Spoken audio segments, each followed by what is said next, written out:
مولانا فضل الرحمان کے مارچ میں شرکت کا معاملہ نون لیگ دو حصوں میں تقسیم ہو چکی۔ شہباز شریف شرکت سے کترانے لگے، جبکہ نواز شریف کی ہدایت پر نواز گروپ نے مارچ میں بھرپور شرکت کا اعلان کر رکھا ہے۔ نواز گروپ سے تعلق رکھنے والے ٹرانسپورٹرز اور تاجروں کو بھی مارچ کی حمایت کی ہدایت کی گئی ہے۔ بات کریں گے ایڈیٹر فورم رانا عظیم ہمارے ساتھ موجود ہیں۔ جی رانا عظیم، بتائیے گا پھر سے دو دھڑوں میں تقسیم نون لیگ؟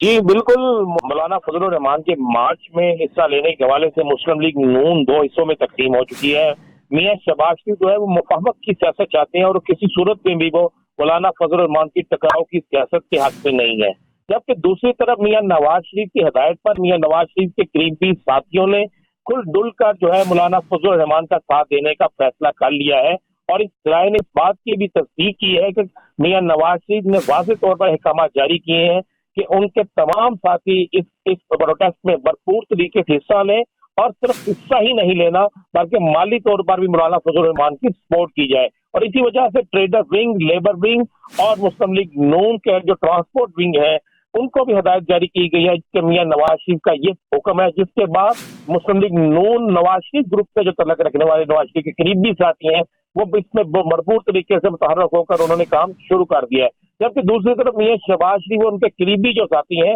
انہوں نے واضح طور پر یہ کہنا شروع کر دیا ہے کہ مولانا فضل الرحمان کا جو مارچ ہے یہ پاکستان میں جمہوریت کو سبوتاژ کر دے گا، اور یہ نہ ہو کہ آج مولانا فضل الرحمان کی وجہ سے ہم پارلیمنٹ ہاؤس سے بھی باہر نکل جائے اور ہم اس احتجاج میں نہ تو انکار کریں گے اور نہ ہی اس احتجاج میں حصہ لیں گے۔ اور ذرائع نے اس بات کی بھی تصدیق کی ہے کہ شہباز شریف جو ہے ہو سکتا ہے وہ احتجاج سے چند روز قبل اچانک پھر دوبارہ بیمار ہو جائے اور اس بیماری کی وجہ سے اس احتجاج میں جی ٹھیک ہے رانا عظیم، آپ ہمیں آگاہ کر رہے تھے، اس حوالے سے آپ کا بہت شکریہ۔